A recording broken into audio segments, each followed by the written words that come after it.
मंगलकारी है। एकादशी के व्रत के पारण के दिन तुलसी माता की और लक्ष्मी माता की कथाओं को सुनने से ही व्रत पूर्ण माना जाता है और समस्त मनोकामनाएं पूर्ण होती हैं। तो जिन भक्तों ने व्रत नहीं भी रखा था, उन्हें भी तुलसी माता की कथाओं को सुनने से धन संपत्ति और अनंत शुभ फलों की प्राप्ति होती है। तो आइए भगवान श्री लक्ष्मी नारायण जी के चरण कमलों का ध्यान करते हुए इन कथाओं को सुनते हैं। तो प्रेम से बोलिए श्री राधा कृष्ण भगवान की जय। तुलसी महारानी नमो नमो, हरि के पटरानी नमो नमो।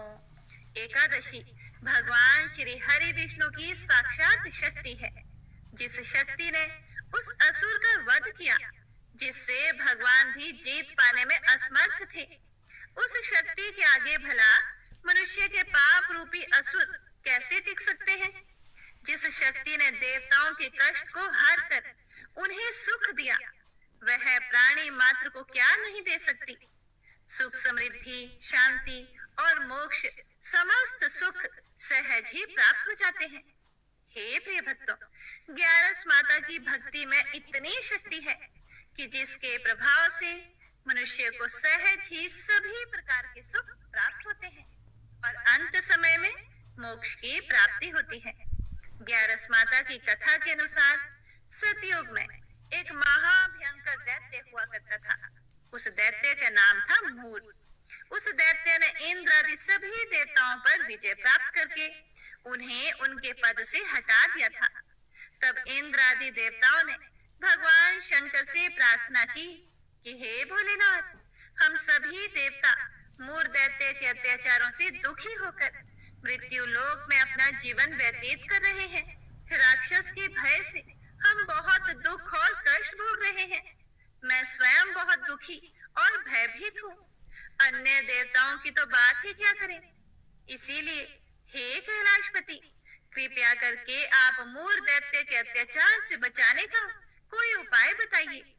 हे प्रिय भक्तों, देवराज इंद्र की प्रार्थना सुनकर भगवान शंकर ने कहा, हे देवेंद्र, आप भगवान श्री हरि विष्णु की शरण में जाइए। मधु कैटभ का संहार करने वाले भगवान श्री हरि विष्णु देवताओं को अवश्य ही इस भय से मुक्त करेंगे। भगवान शंकर के आदेश के अनुसार इंद्र तथा अन्य सभी देवता क्षीर सागर गए, जहाँ पर भगवान श्री हरि विष्णु शेष शैया पर विराजमान थे। इंद्र सहित सभी देवताओं ने भगवान श्री हरि विष्णु को देखा और उनके सामने उपस्थित होकर उनकी स्तुति करने लगे। देवता कहने लगे, हे तीनों लोकों के स्वामी, आप स्तुति करने योग्य हैं। हम सभी देवताओं का आपको कोटि कोटि प्रणाम है। हे दैत्यों के संहारक, हम आपकी शरण में हैं। आप हमारी रक्षा करें। हे त्रिलोकपति, हम सभी देवता दैत्यों के अत्याचार से भयभीत होकर आपकी शरण में आए हैं। इस समय दैत्यों ने हमें स्वर्ग से निकाल दिया है और हम सभी देवता बड़ी ही दयनीय स्थिति में मृत्यु लोक में घूम रहे हैं। अब आप ही हमारे रक्षक हैं, हमारी रक्षा करें। हे जगन्नाथ, आप हमारी रक्षा करें। देवताओं की करुण पुकार सुनकर भगवान श्री हरि विष्णु बोले, हे देवगणों, वह कौन सा दैत्य है जिसने देवताओं को जीत लिया है? आप सभी देवगण किसके भय से पृथ्वी लोक में भटक रहे हैं? क्या वह दैत्य इतना बलवान है जिसने इंद्र सहित सभी देवताओं को जीत लिया है? तुम निर्भय होकर मुझे सब हाल बताओ।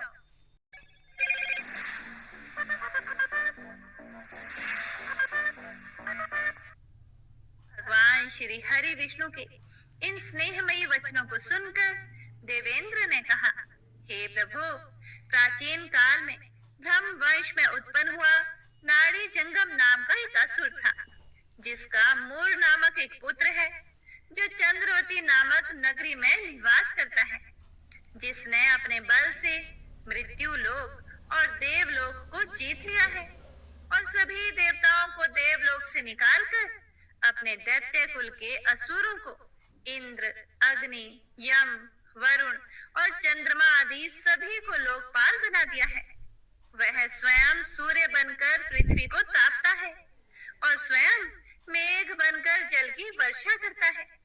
इसीलिए आप इस बलशाली भयानक असुर का संहार करके देवताओं की रक्षा करें। देवेंद्र के मुख से ऐसे वचन सुनकर भगवान श्री हरि विष्णु बोले, हे देवताओं, मैं आपके शत्रु का शीघ्र ही संहार करूंगा। आप सभी इसी समय मेरे साथ चंद्रवती नगरी चलिए। देवताओं की पुकार पर भगवान श्री हरि विष्णु तुरंत ही उनके साथ चल पड़े और उधर दैत्यराज मुर ने अपने तेज से जान लिया था कि भगवान श्री हरि विष्णु युद्ध की इच्छा से उसकी राजधानी में आ रहे हैं। इसीलिए अपने राक्षस योद्धाओं के साथ वह भी युद्ध भूमि में आकर गरजने लगा और देखते ही देखते युद्ध प्रारंभ हो गया। युद्ध शुरू होने पर अनगिनत असुर अपने अस्त्र शस्त्रों को धारण करके देवताओं से युद्ध करने लगे। लेकिन देवता तो पहले से ही डरे हुए थे। वह अधिक देर तक राक्षसों का सामना ना कर सके और भाग खड़े हुए। तब भगवान श्री हरि विष्णु स्वयं युद्ध भूमि में आ गए। दैत्य पहले से भी ज्यादा जोश में भरकर भगवान श्री हरि विष्णु से युद्ध करने लगा। वे अपने अस्त्र शस्त्रों से उन पर भयानक प्रहार करने लगा। दैत्यों के आक्रामक वारों को श्री हरि विष्णु अपने चक्र और गदा के प्रहारों से नष्ट करने लगे। इस युद्ध में अनेक दैत्य सदा के लिए मृत्यु की गोद में समा गए। किंतु दैत्यराज मुर भगवान विष्णु के साथ निश्चल भाव से युद्ध करता रहा। उसका तो जैसे अभी बाल भी बांका नहीं हुआ था। वह बिना डरे युद्ध कर रहा था। भगवान विष्णु मुर को मारने के लिए जिन जिन शस्त्रों का प्रयोग करते, वे सब उसके तेज से नष्ट होकर उस पर पुष्पों के समान गिरने लगते। अनेक अस्त्र शस्त्रों का प्रयोग करने पर भी भगवान श्री हरि विष्णु उससे जीत ना सके। तब वे आपस में मल्ल युद्ध करने लगे। भगवान श्री हरि विष्णु उस असुर से देवताओं के लिए सहस्त्रों वर्षों तक युद्ध करते रहे, किंतु उस असुर से जीत ना सके। अंत में भगवान विष्णु शांत होकर विश्राम करने की इच्छा से बद्रिकाश्रम स्थित 38 कोस लंबी एक द्वार वाली हेमवती नाम की एक गुफा में प्रवेश कर गए। उस गुफा में भगवान ने शयन किया। भगवान विष्णु के पीछे पीछे वह दैत्य भी चला आया। भगवान श्री हरि विष्णु को सोता हुआ देखकर वह दैत्य उन्हें मारने को तैयार हुआ। वह सोच रहा था कि आज तो मैं अपने चिर शत्रु को मारकर हमेशा हमेशा के लिए निष्कंटक हो जाऊंगा। लेकिन उसकी यह इच्छा पूर्ण ना हो सकी, क्योंकि उसी समय भगवान श्री हरि विष्णु की देह से एक दिव्य वस्त्र धारण किए हुए एक अत्यंत मोहिनी देवी उत्पन्न हुई और राक्षस को ललकार कर उससे युद्ध करने लगी। उस देवी को देखकर राक्षस को घोर आश्चर्य हुआ और वह सोचने लगा कि यह ऐसी दिव्य कन्या कहां से उत्पन्न हुई। और फिर वह असुर उस कन्या से लगातार युद्ध करता रहा। कुछ समय बीतने पर उस देवी ने क्रोध में आकर उस दैत्य के अस्त्र शस्त्रों के टुकड़े टुकड़े कर दिए। अब तो उस दैत्य को बड़ा ही क्रोध आया और वह सारी मर्यादाएं भंग करके उस देवी से मल्लयुद्ध करने लगा। उस तेजस्वी कन्या ने उसको धक्का मारकर मूर्छित कर दिया और उसकी मूर्छा टूटने से पूर्व ही उसका सिर काटकर धड़ से अलग कर दिया और सिर काटते ही वह असुर पृथ्वी पर गिरकर मृत्यु को प्राप्त हुआ और बाकी बचे हुए असुर अपने राजा का ऐसा दुखद अंत देखकर भयभीत होकर पाताल लोक में भाग गए। भगवान श्री हरि विष्णु जब निद्रा से जागे तो उस असुर को मरा हुआ देखकर उन्हें घोर आश्चर्य हुआ और वे सोचने लगे कि इस महाबली को किसने मारा है। तब वह तेजस्वी कन्या श्री हरि से हाथ जोड़कर बोली, हे जगदीश्वर, यह असुर आपको मारने को तत्पर था। तब मैंने आपके शरीर से उत्पन्न होकर इस असुर का वध किया है। देवी की बात सुनकर भगवान श्री हरि विष्णु बोले, कि तुमने इस असुर को मारा है। इसीलिए हे देवी, मैं तुमसे अत्यंत प्रसन्न हूँ। इसे मारकर तुमने तीनों लोकों के देवताओं के कष्ट को हरा है। इसीलिए तुम अपनी इच्छा अनुसार वरदान मांग लो। मैं तुम्हारी प्रत्येक इच्छा को पूर्ण करूंगा। भगवान की बात सुनकर वह देवी बोली कि हे प्रभु, मुझे यह वरदान दीजिए कि जो भी मनुष्य या देव मेरा व्रत करे, उसके सभी पाप नष्ट हो जाएं और अंत में उसे स्वर्ग लोक की प्राप्ति हो। मेरे व्रत का आधा फल रात्रि को मिले और उसका आधा फल एक समय भोजन करने वाले को मिले। जो श्रद्धालु भक्ति पूर्वक मेरे व्रत को करें, वे निश्चय ही वैकुंठ लोक को प्राप्त करें। जो मनुष्य मेरे व्रत में दिन तथा रात्रि को एक बार भोजन करे, वह धन धान्य से भरपूर रहे। कृपया करके मुझे ऐसा वरदान दीजिए। भगवान श्री हरि विष्णु ने कहा, हे देवी, ऐसा ही होगा। मेरे और तुम्हारे भक्त एक ही होंगे और अंत में संसार में प्रसिद्धि को प्राप्त होकर मेरे लोक को प्राप्त करेंगे। हे कल्याणी, तुम एकादशी को पैदा हुई हो, इसीलिए तुम्हारा नाम भी एकादशी हुआ। तथा जो मनुष्य इस दिन व्रत करेंगे, उनके समस्त पाप समूल नष्ट हो जाएंगे। तुम मेरे लिए अब तीज, अष्टमी, नवमी और 14 से भी अधिक प्रिय हो। तुम्हारे व्रत का फल सभी तीर्थों के फल से भी महान होगा। यह मेरा अकाट्य कथन है। इतना कहकर भगवान श्री हरि विष्णु उसी स्थान पर अंतर ध्यान हो गए। तो सभी प्रेम से बोलिए, एकादशी माता और विष्णु भगवान की जय।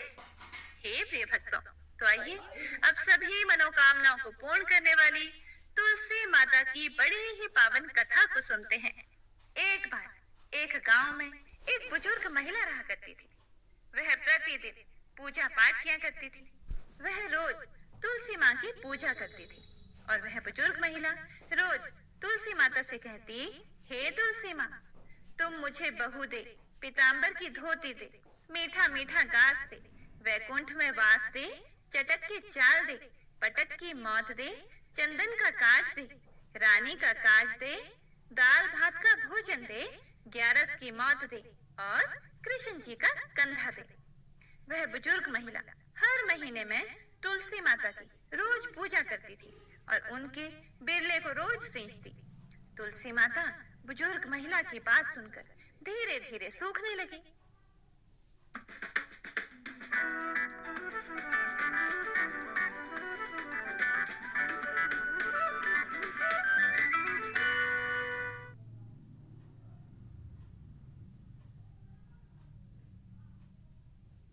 ये नया और बेहतर डीवीडी वाला घड़ी, ओ इसमें भाई साहब, क्या डीवीडी? इस दाग को मिटाओ तो जाने। ये दाग नहीं, घड़ी के लिए बस निशान है। अब हुआ ना घड़ी का मुकाबला। तभी भगवान श्री कृष्ण जी ने देखा कि तुलसी माता सूख रही है और तभी एक दिन भगवान श्री कृष्ण तुलसी माता जी के पास प्रकट हुए और भगवान श्री कृष्ण जी ने तुलसी माता से पूछा, तुम क्यों सूख रही हो? सभी महिलाएं तुम्हारी पूजा करती हैं और तुमको रोज सींचती हैं, लेकिन फिर भी तुम सूखती जा रही हो। इसका कारण क्या है? जिसके बाद तुलसी माता ने भगवान श्री कृष्ण जी से कहा कि हे प्रभु, एक बुजुर्ग महिला मेरे पास रोज आती है और रोज एक ही बात बोलती है कि हे तुलसी माता, सबकी दाता, मैं तेरा बिरला सींचती हूँ, तुम मुझे बहू दे, पीताम्बर की धोती दे, मीठा मीठा घास दे, वैकुंठ में वास दे, चटक की चाल दे, पटक की मौत दे, चंदन का काट दे, रानी सा राज दे, दाल भात का भोजन दे, 11 की मौत दे और कृष्ण जी का कांधा दे। मैं उस बुजुर्ग महिला की सारी मनोकामनाएं पूरी कर सकती हूँ, लेकिन उसकी एक मनोकामना पूरी नहीं कर सकती। मैं कृष्ण जी का कंधा कहाँ से दूंगी? भगवान श्री कृष्ण जी तुलसी माता की यह बात सुनकर जोर जोर से हंसने लगे और फिर भगवान श्री कृष्ण जी ने तुलसी माता जी से कहा कि तुम चिंता मत करो। जब वह बुजुर्ग महिला की मृत्यु होगी तब मौके पर मैं और आप ही कंधा दे देंगे। आप सुबह जब वह पूजा करने आए तब कह देना कि सब कुछ तुम्हें मिल जाएगा। कुछ दिनों बाद वह वृद्ध महिला ठोकर खाकर रास्ते में गिरकर मर गई। पूरे गांव के सभी लोग आए और उस महिला को सभी लोग धर्मात्मा मानते थे। उसको तुलसा जी की डोकरी कहते थे। उसके परिवार में कोई भी नहीं था, इसीलिए गांव वालों ने ही उसके अंतिम संस्कार करने की योजना बनाई और उसे हिलाकर जब वैकुंठी पर बैठाने के लिए उसे उठाने लगे तो उसका मृत शरीर इतना भारी हो गया था कि उसे कोई उठा नहीं पाया। यह सब देखकर वहां के सभी लोग तरह तरह की बातें करने लगे और कहने लगे कि यह इतना पूजा पाठ करती थी, हर समय माला फेरती थी, इसीलिए यह इतनी भारी हो गई है। वहीं पूरे गांव में चर्चा होने लगी कि डोकरी माई कोई भक्ति नहीं करती थी, यह छल कपट करती थी। हम जिसे धर्मात्मा समझते थे वह पापी है जो कि किसी से भी नहीं उठ पा रही है। यह इसके कर्मों की सजा है। इधर भगवान ने सोचा कि मेरे भक्तों की निंदा हो रही है, इसीलिए भगवान ने बूढ़े ब्राह्मण का भेष धारण करके वहां पर आए और वहां पर जितने भी लोग इकट्ठे हुए थे उनसे पूछने लगे कि यहाँ पर इतनी भीड़ क्यों लगी है, जिससे लोग कहने लगे कि यह डोकरी माई मर गई है और पाप इतना था कि जिससे यह उठ ही नहीं पा रही है। सब उठा उठा कर थक गए। तब ब्राह्मण जी ने कहा कि मुझे एक बार डोकरी के कानों में कहने दो, फिर वह देखो कैसे उठती है। तो सभी लोगों ने कहा कि आप भी प्रयास करके देख लीजिए। तब भगवान ने उस वृद्ध महिला के कानों में कहा कि हे डोकरी माई, देखो मैं आ गया। और जो भी बुढ़िया माई पूजा करते समय शब्द कहती थी वह शब्द उसके कानों में कहने लगे। तू बिल्ला सिंचे मेरा, मैं करूं निस्तारा तेरा। डोकरी माई बहू ले, बेटी ले, पोता ले, लड्डू ले, पीताम्बर की धोती ले, गहना ले, घी का घड़ा ले, मीठा मीठा खीर और पूड़ी ले, दाल भात का भोजन ले, धन दौलत ले, बेटा पोता को काम ले, तुलसी का पत्ता ले, मुंह में गंगा जल ले, 11 को दिन ले, श्री कृष्ण जी का कंधा ले। इतना सुनते ही डोकरी हल्की हो गई। भगवान ने बोला, आओ और उसको उठाओ। भगवान ने हाथ लगाया और डोकरी उठ गई। सबको बड़ा ही आश्चर्य हुआ। उसे खूब धूमधाम से ले जाया गया। भगवान उसे अपने कंधे पर ले गए। पूरे गांव में इसकी चर्चा होने लगी, जिससे उसको मुक्ति मिल गई और वह वैकुंठ में चली गई। सभी लोग देखते रह गए। सभी लोगों ने देखा कि शमशान घाट तक तो ब्राह्मण साथ ही आया था, लेकिन अब वह दिखाई नहीं दे रहा है। इससे लोगों को समझ में आ गया कि वह और कोई नहीं, स्वयं भगवान ही बूढ़े ब्राह्मण के रूप में आए थे। तो बोलिए श्री राधा कृष्ण भगवान की जय, बोलिए श्री तुलसी शालिग्राम जी की जय। एक बार भगवान विष्णु जी शेषनाग पर बैठे बैठे उदास हो गए और धरती पर जाने का विचार बनाया। धरती पर जाने का मन बनाते ही विष्णु जी जाने की तैयारियों में लग गए। अपने स्वामी को तैयार होता देखकर लक्ष्मी जी ने उनसे पूछा कि हे स्वामी, आप कहाँ जाने की तैयारी में लगे हैं?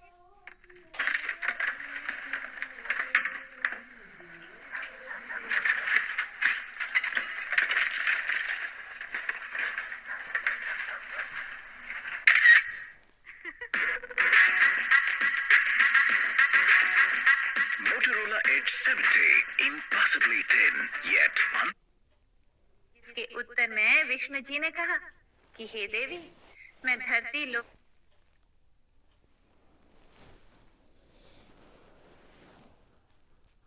पर घूमने जा रहा हूँ।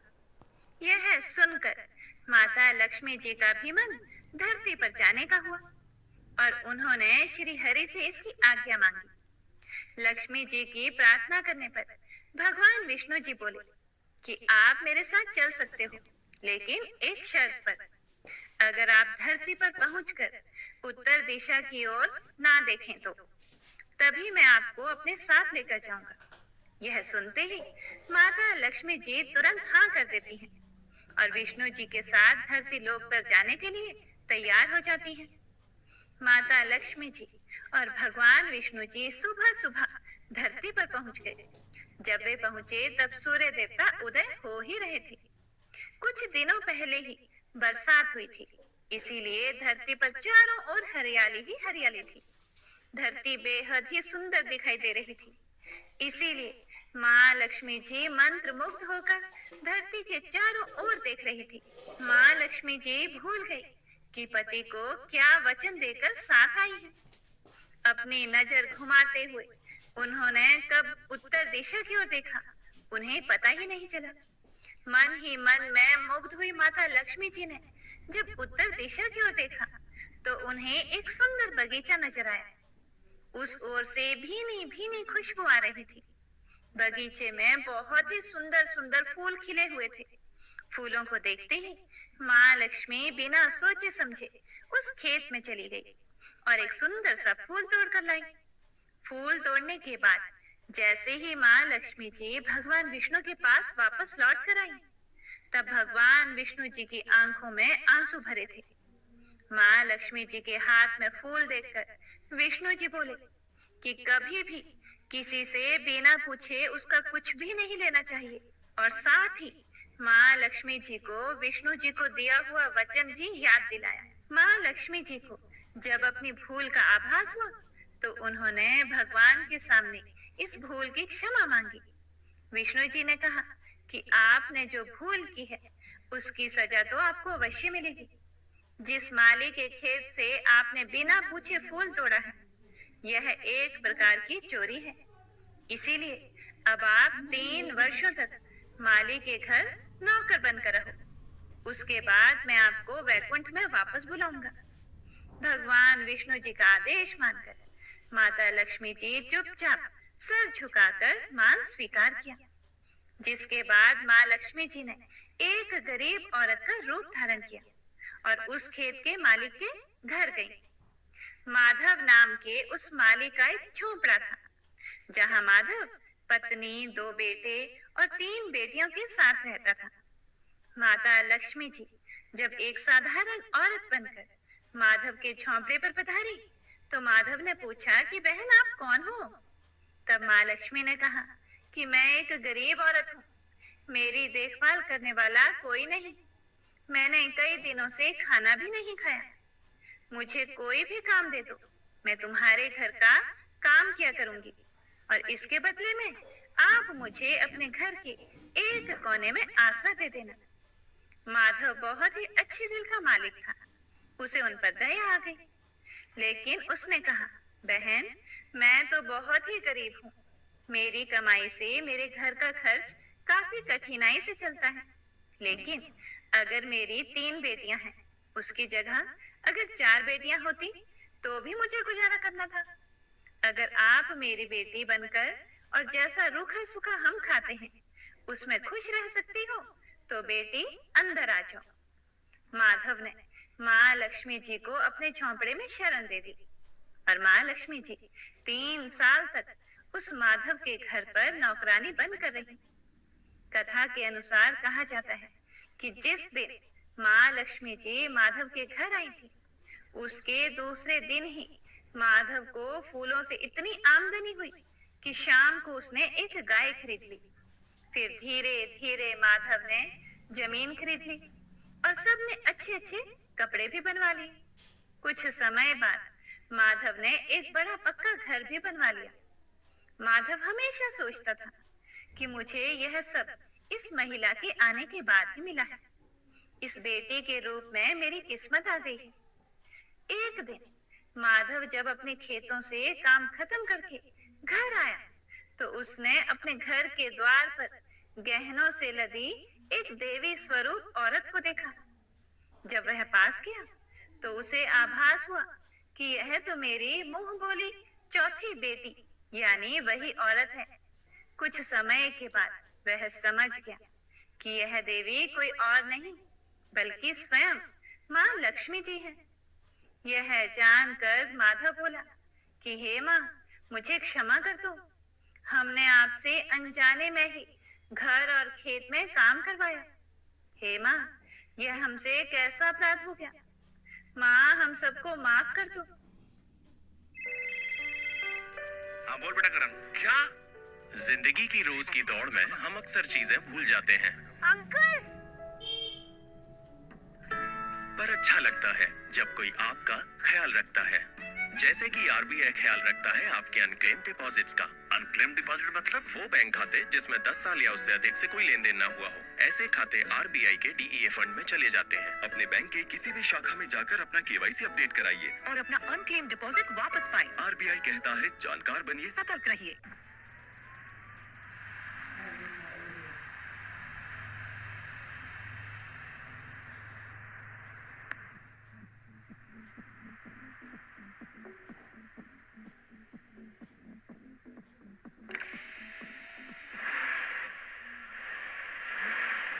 Yeah, now I'm catching on my wheels in the fields, got you dancing. Now we go back and forth, steady with the pants in. Trying to keep up, and I'm fast like a cheetah. I could be cold, but I'm hot like a visa. Hitting it barely, but the thoughts that it's giving me, I'm about to hit the streets. I'm metal with all the frenemies, the energy pumping through my veins as we jump over fences or defense.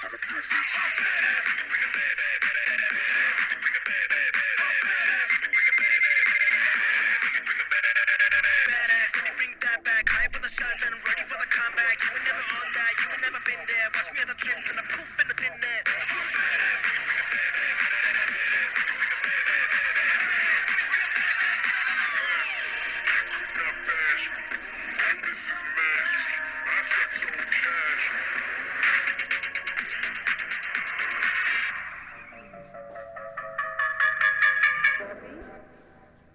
Bobby?